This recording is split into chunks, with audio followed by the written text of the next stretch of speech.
Hello friends, ಬಿಂದು ಕೇಸರಿ ನಂದನ ವ್ಲಾಗ್ಸ್ಗೆ ತಮ್ಮೆಲ್ಲರಿಗೂ ಮತ್ತೊಮ್ಮೆ ಸ್ವಾಗತ. ಫ್ರೆಂಡ್ಸ್, ಇವತ್ತು ನಾನು ನಿಮಗೆ ಒಂದೊಳ್ಳೆ ಮ್ಯಾಜಿಕಲ್ ವೇಟ್ ಲಾಸ್ ಡ್ರಿಂಕ್ ಬಗ್ಗೆ ಹೇಳ್ಕೊಡೋಣ ಅಂತೇಳಿ ಅಂದ್ಕೊಂಡಿದ್ದೀನಿ. ಹಾಗೆ ದಪ್ಪ ಆಗೋದು ತುಂಬ ಸುಲಭ. ನಾವು ಮನೆಯಲ್ಲಿ 3 ಹೊತ್ತು ಚೆನ್ನಾಗಿ ಊಟ ಮಾಡಿಕೊಂಡು ಜಂಕ್ ಫುಡ್ನ ತಿಂದ್ಕೊಂಡು ದಪ್ಪ ಆಗೋದು ತುಂಬ ಸುಲಭ. ಅದೇ ನಾವು ವೇಟ್ ಲಾಸ್ ಮಾಡಬೇಕಂದ್ರೆ ತುಂಬ ಕಷ್ಟಪಡಬೇಕಾಗುತ್ತೆ. ಏನಕ್ಕೆ ಅಂತ ಹೇಳಿದ್ರೆ ಅಷ್ಟು ಬೇಗ ನಾವು ವೇಟ್ ಲಾಸ್ ಆಗೋದಕ್ಕೆ ಸಾಧ್ಯವೇ ಇಲ್ಲ. ಸುಮಾರು ತಿಂಗಳಾಗುತ್ತೆ, ಕೆಲವೊಂದ್ಸಲ ವರ್ಷಗಳೇ ಆಗೋಗ್ಬಿಡುತ್ತೆ. ಹಾಗಾಗಿ ಒಂದೊಳ್ಳೆ ಮ್ಯಾಜಿಕಲ್ ಡ್ರಿಂಕ್ ಬಗ್ಗೆ ನಿಮ್ಗೆ ಹೇಳ್ಕೊಡೋಣ ಅಂತ ಹೇಳ್ಕೊಂಡಿದ್ದೀನಿ. ಹಾಗೆ ಈ ಡ್ರಿಂಕಿಂದ ನೀವು ವಾರದಲ್ಲಿ 3 ರಿಂದ 4 kg ಖಂಡಿತವಾಗ್ಲೂ ಕಡಿಮೆ ಆಗ್ತೀರಾ. ಆದರೆ ಇದೊಂದನ್ನೇ ಡ್ರಿಂಕ್ ಕುಡಿದ್ರೆ ಆಗೋದಿಲ್ಲ. ನಾವು ಪ್ರತಿದಿನ ನಾವು ಡಯಟಲ್ಲಿ ಇರಬೇಕಾಗುತ್ತೆ. ಪ್ರತಿದಿನ ವಾಕಿಂಗ್ ಅಥವಾ ಯೋಗ ವರ್ಕೌಟ್ನ ನಾವು 1 ರಿಂದ 1.5 ಅವರ್ ಕಂಟಿನ್ಯೂಸ್ ಮಾಡಲೇಬೇಕಾಗುತ್ತೆ. ವಯಸ್ಸಾದವರು ಅಥವಾ ಮನೆಯಲ್ಲಿ ಚಿಕ್ಕ ಮಕ್ಕಳಿರಲಿ, ಯಾರೇ ಇರಲಿ, ಪ್ರತಿದಿನ ವರ್ಕೌಟ್ ಮಾಡೋದು ತುಂಬಾ ಮುಖ್ಯ ಆಗುತ್ತೆ. ಅದ್ರ ಜೊತೆ ನಾವು ಹೆಲ್ತಿ ಡಯಟ್ನ ಫಾಲೋ ಮಾಡೋದು ತುಂಬಾ ಒಳ್ಳೆಯದು. ಹೆಲ್ತಿ ಡಯಟ್ ಅಂದ್ರೇನು? ಸೊಪ್ಪು ತರಕಾರಿಗಳನ್ನ ಜಾಸ್ತಿ ತಿನ್ನಬೇಕು, ಕಾರ್ಬ್ಸ್ನ ಕಡಿಮೆ ಮಾಡಬೇಕು, ಹಾಗೆ ನಮ್ಮ ಫೈಬರ್ನ ನಾವು ಹೆಚ್ಚಿಗೆ ಮಾಡ್ಕೊಬೇಕು. ಹಾಗೆ ನಾವು ಹಾಲು ಮೊಸರು ಸೇವನೆ ಮಾಡೋದು ಸ್ವಲ್ಪ ಕಡಿಮೆ ಮಾಡಬೇಕು. ಅದರಿಂದ ನಮಗೆ ಜಾಸ್ತಿ ಕೊಲೆಸ್ಟ್ರಾಲ್ ಬೆಳೆಯುತ್ತೆ. ಅಂದರೆ ಹೆಲ್ತಿ ಫ್ಯಾಟೇ ಇರುತ್ತೆ, ಅದು ನಾವು ಫ್ಯಾಟ್ ರೆಡ್ಯೂಸ್ ಮಾಡ್ಕೊಳ್ಳೋದಕ್ಕೆ ಆಗೋದಿಲ್ಲ. ಹಣ್ಣು ಸೊಪ್ಪು ತರಕಾರಿಗಳನ್ನ ನಾವು ಹಸಿದೆ ತಿನ್ನೋದು ತುಂಬ ಒಳ್ಳೆಯದು. ಬೇಯಿಸ್ಕೊಂಡು ಕೂಡ ತಿನ್ಕೊಬೋದು, ಆದರೆ ಅದನ್ನು ಜಾಸ್ತಿ ಕರಿ ಥರ ಮಾಡ್ಕೊಂಡು ತಿನ್ನಬಾರ್ದು.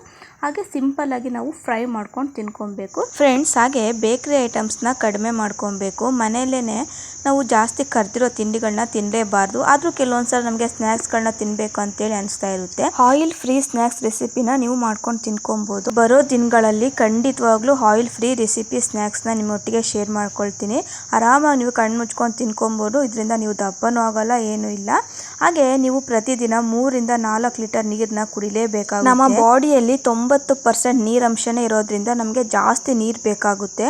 ಇದರಿಂದ ನಮ್ಮ ಹೆಲ್ತ್ ಕೂಡ ಚೆನ್ನಾಗಿರುತ್ತೆ. ಹಾಗೆ ನಾವು ಸ್ಲಿಮ್ ಕೂಡ ಆಗ್ತೀವಿ. ನೋಡೋದಕ್ಕೂ ಕೂಡ ಸ್ಕಿನ್ ಟೋನ್ ತುಂಬ ಬ್ರೈಟ್ನಿಂಗ್ ಆಗುತ್ತೆ, ನೋಡೋದಕ್ಕೂ ಚೆನ್ನಾಗಿ ಕಾಣ್ತೀವಿ. ಇದಿಷ್ಟನ್ನು ನೀವು ಫಾಲೋ ಮಾಡಿಬಿಟ್ಟು ಇವಾಗ ನಾನು ಹೇಳ್ತಿರೋ ಮ್ಯಾಜಿಕಲ್ ವೇಟ್ ಲಾಸ್ ಡ್ರಿಂಕ್ನ ನೀವು ಪ್ರತಿದಿನ ಕುಡಿತಾ ಬಂದರೆ ಖಂಡಿತವಾಗ್ಲೂ ನೀವು ಹೊಟ್ಟೆಯಲ್ಲಿರೋ ವೇಸ್ಟ್ ಫ್ಯಾಟ್ನ ನೀವು ಕರ್ಸ್ಕೊಳ್ತಾ ಬರ್ಬೋದು. ನೋಡಿ, ನಾನಿಲ್ಲಿ ಒಂದು ಪಾತ್ರೆಯಲ್ಲಿ 1 ಕಪ್ ಆಗುವಷ್ಟು ನೀರು ತೊಗೊಂಡಿದ್ದೀನಿ. ಒಂದು ಸ್ವಲ್ಪ ಕಾಸ್ಕೊಬೇಕು.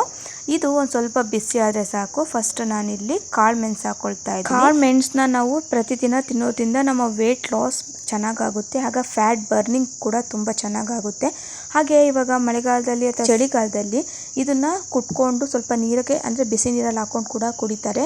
ಕೆಮ್ಮು ಶೀತ ಈ ರೀತಿ ಏನಾದರೂ ಇತ್ತು ಅಂದರೆ ಕೂಡ ಇದು ಕೂಡ ಕಡಿಮೆ ಆಗುತ್ತೆ. ನೆಕ್ಸ್ಟ್ ನಾನಿಲ್ಲಿ 1 ಲವಂಗ ತೊಗೊಂಡಿದ್ದೀನಿ. ಯೂಶ್ವಲಿ ಹೊಟ್ಟೆ ಬೊಜ್ಜು ಜಾಸ್ತಿ ಬರೋದು ಅಂತ ಹೇಳಿದ್ರೆ ಶುಗರ್ ಕಂಟೆಂಟ್ ಜಾಸ್ತಿ ಇದ್ದಾಗ ನಮಗೆ ಹೊಟ್ಟೆ ಬೊಜ್ಜು ಜಾಸ್ತಿ ಆಗುತ್ತೆ. ಲವಂಗನ ನಾವು ಕಷಾಯದಲ್ಲಿ ಹಾಕೋದ್ರಿಂದ ನಮ್ಮ ಶುಗರ್ ಲೆವೆಲ್ ಕಂಟ್ರೋಲ್ ಆಗಿ ಫ್ಯಾಟ್ ಬರ್ನ್ ತುಂಬ ಬೇಗನೆ ಆಗೋಗುತ್ತೆ.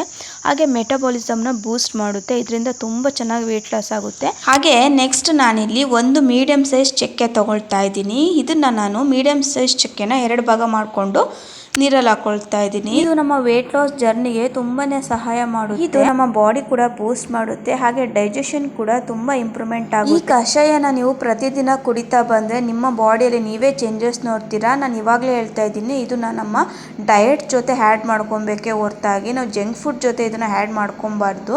ನಾವು ಹೆಲ್ತಿ ಫುಡ್ ಜೊತೆ ನಾವು ಏನೇ ಒಂದು ಸೇವಿಸಿದ್ರು ಕೂಡ ನಾವು ಆರೋಗ್ಯ ಇರೋಕ್ಕೆ ಸಾಧ್ಯ. ಫ್ರೆಂಡ್ಸ್, ನೆಕ್ಸ್ಟ್ ನಾನು ಜೀರಿಗೆ ತೊಗೊಂಡಿದ್ದೀನಿ. ಸೊ ಜೀರಿಗೆ ನಿಮ್ಗೆಲ್ಲರಿಗೂ ಗೊತ್ತಿರೋಗೆ ನಮ್ಮ ಡೈಜೆಷನ್ ಸಿಸ್ಟಮ್ನ ತುಂಬ ಚೆನ್ನಾಗಿ ಹೆಲ್ಪ್ ಮಾಡುತ್ತೆ, ಬೂಸ್ಟ್ ಮಾಡುತ್ತೆ. ನಮ್ಮ ಮೋಷನ್ ಕೂಡ ಚೆನ್ನಾಗಾಗುತ್ತೆ. ಪ್ರತಿದಿನ ರಾತ್ರಿ ನೀವು ಜೀರಿಗೆ ಕಷಾಯ ಕುಡಿಯೋದ್ರಿಂದನೂ ಕೂಡ ನಿಮ್ಮ ಮೋಷನ್ ಚೆನ್ನಾಗಾಗುತ್ತೆ. ಇದಿಷ್ಟನ್ನು ಹಾಕ್ಕೊಂಡು ಒಂದು ಅರ್ಧ ಗಂಟೆ ಚೆನ್ನಾಗಿ ಕುದಿಸ್ಬೇಕು. ನಾವೇನು ಒಂದು ದೊಡ್ಡ ಗ್ಲಾಸಲ್ಲಿ ನೀರು ತೊಗೊಂಡಿದ್ವಲ್ಲ, ಸೊ ಅದು ಒಂದು ಚಿಕ್ಕ ಕಪ್ಪಲ್ಲಿ ನೀರು ಹಾಕಬೇಕು. ಅಲ್ಲಿವರೆಗೂ ನೀವು ಇದನ್ನ ಚೆನ್ನಾಗಿ ಕುದಿಸ್ಕೊಬೇಕು. ನೋಡ್ತಿರ್ತೀರಾ ನೀವು, ಕಲರ್ ಕೂಡ ತುಂಬ ಚೆನ್ನಾಗಿ ಚೇಂಜ್ ಆಗಿದೆ. ಹಾಗೆ ಇದನ್ನ ಕುಡಿಯೋದಕ್ಕೂ ಕೂಡ ತುಂಬ ಕಷ್ಟ ಅಂತ ಅನ್ಸಲ್ಲ, ತುಂಬಾನೇ ಚೆನ್ನಾಗಿರುತ್ತೆ. ನೀವು ಪ್ರತಿದಿನ ಬೆಳಿಗ್ಗೆ ಮಾರ್ನಿಂಗ್ ಟಿಫನ್ ಆದಮೇಲೆ ಇದನ್ನು ಕುಡಿತಾ ಬನ್ನಿ. ವಾರದಲ್ಲಿ ನೀವೇ ಚೇಂಜಸ್ನ ನೀವು ನೋಡ್ಬೋದು. ಫ್ರೆಂಡ್ಸ್, ನೋಡಿದ್ರಲ್ಲ, ಇವತ್ತಿನ ಕಷಾಯದ ವ್ಲಾಗ್ ಇದಾಗಿತ್ತು. ತಮ್ಮೆಲ್ಲರಿಗೂ ಈ ವಿಡಿಯೋ ಇಷ್ಟ ಆಗಿದೆ ಅಂತೇಳಿ ಅನ್ಕೊಳ್ತಾ ಇದ್ದೀನಿ. ಇಷ್ಟ ಆದರೆ ಪ್ಲೀಸ್ ಒಂದು ಲೈಕ್ ಮಾಡಿ. ಹಾಗೆ ನಮ್ಮ ಚಾನಲ್ನ ಸಬ್ಸ್ಕ್ರೈಬ್ ಮಾಡ್ಕೊಂಡು ನೋಡಿ. ಆದಷ್ಟು ಬೇಗ ಮುಂದಿನ ವ್ಲಾಗಲ್ಲಿ ಸಿಗೋಣ. ಅಲ್ಲಿವರೆಗೂ ಟೇಕ್ ಕೇರ್, ಬಾಯ್.